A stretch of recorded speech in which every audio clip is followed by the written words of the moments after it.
Yep. Fabric in a jar is something that I've talked about often but haven't done much in recent workshops. You will find the description for this one in the Fabulous Fabrics Handbook, but I think it's about time we had a look at it. We are going to need, our basic equipment is a round squishy jar. But if you need a really big one and you can't find a round one because you've got to do a lot of fabric, look, something that's square is not quite as good, but it's better than nothing.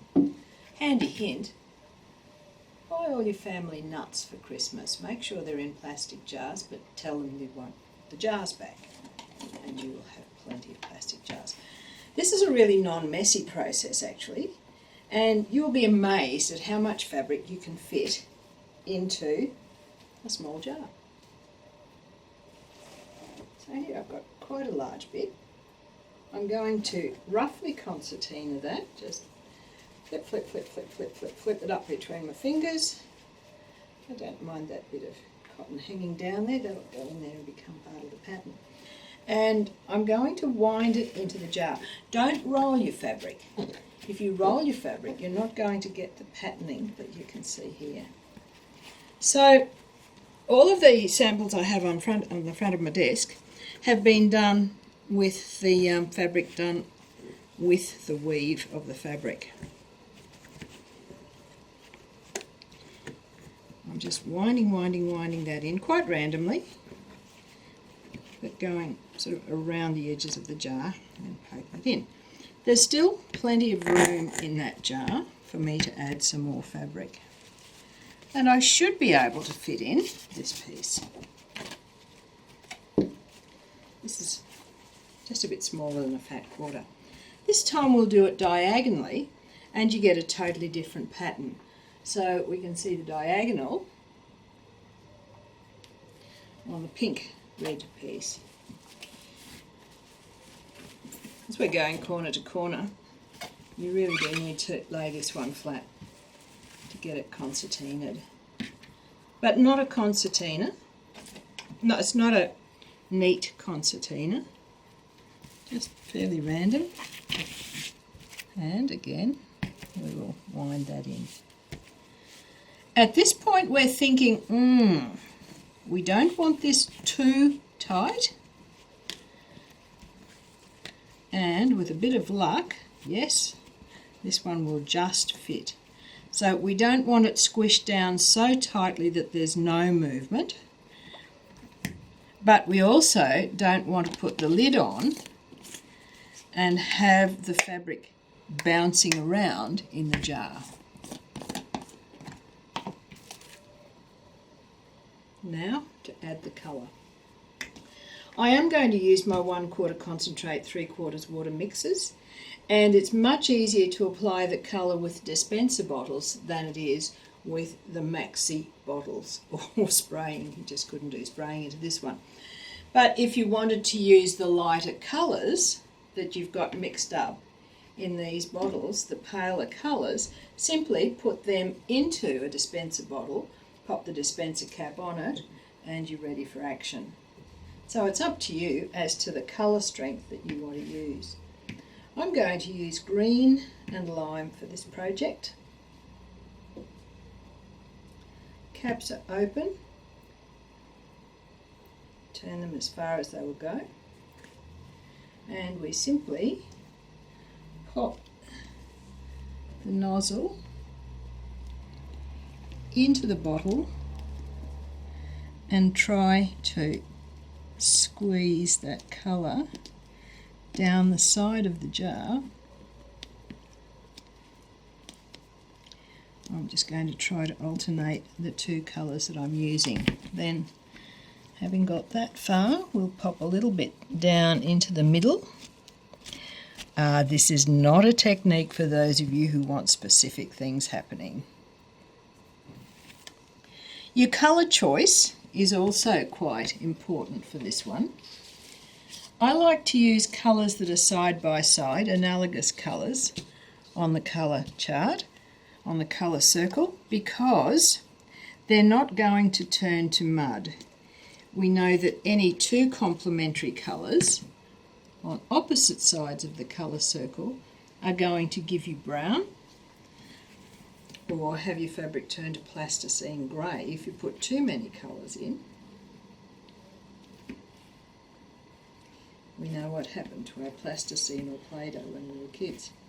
So I'm just poking that colour again down the side, and the important thing is we don't want to fill it up.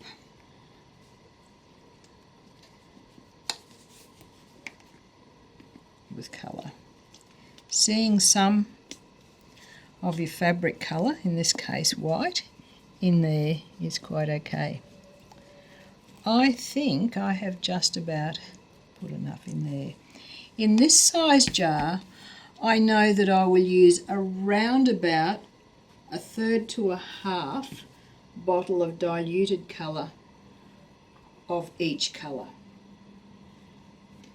So I hope that gives you a bit of a guide.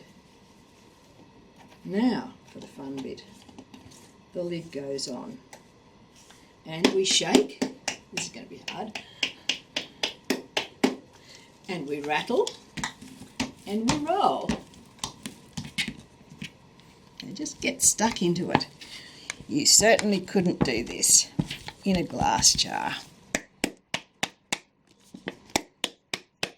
So a bottom of the jar that had nothing on it for starters is now starting to get colour.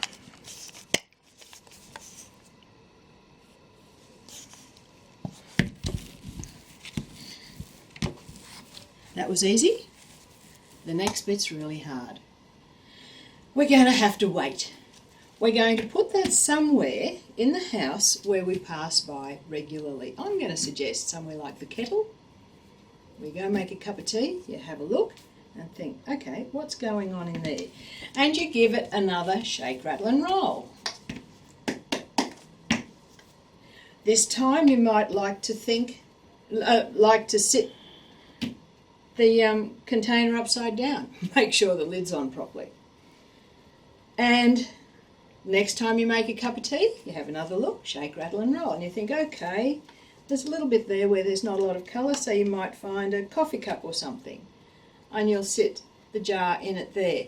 What we're getting the colours to do is percolate through that fabric, through that wet fabric, for about 3 days. And then when you can't stand it any longer, moving it around, leaving it on angles, whatever you think you want to do to it. After about 3 days, and these have both been in there for 3 days, you're going to take it out and see what you've achieved. Then we discovered that if we left it alone and left it for longer than 3 days, sometimes up to heaven only knows how long this one's been in there, really interesting things happen. Yep. Okay. You can see on this one that there are quite crisp areas of colour. That was in my jar for probably about 2 months, and I'd forgotten about it.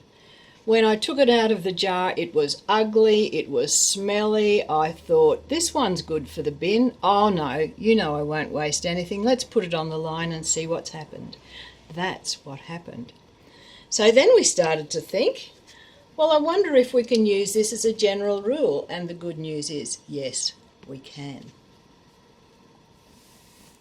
So this one, the green and blue, greeny and limey one, hasn't been left in there for nearly as long. I think that was probably about 3 weeks. And my conclusion is, when you leave it alone from prodding and poking and mixing it around, there are little areas within the jar that don't actually dry in there because everything's enclosed, but allow those crisp, dry-looked parts to form. I expect when I take the lid off this jar, it will smell revolting. It's not a worry because the colours are still doing their thing. Yeah, not nice. And this one will probably look as revolting as the big pink square did when I took it out. So at this stage we've just got to have faith. Oh, yum. I think I'm going to be very happy with that one. We're going to hang it on the line to dry. Don't leave it drying flat because underneath is going to go light. Simply hang it on the line to dry, and when it's dry, iron it out just as we always do, and your pattern will be revealed. Now this one has been in there so long that it's even got a little patch of mould in it. 2 little patches of mould in it. Not a worry, folks. I know that once it's dry, I can put that on bleach. Bleach doesn't remove liquid radiance. Just put it in some diluted bleach. It'll kill off the mould and my fabric will be fine. So my next step is simply to take that out, peg it on the line, let it dry, then go into spray, stretch and iron mode, and it's done.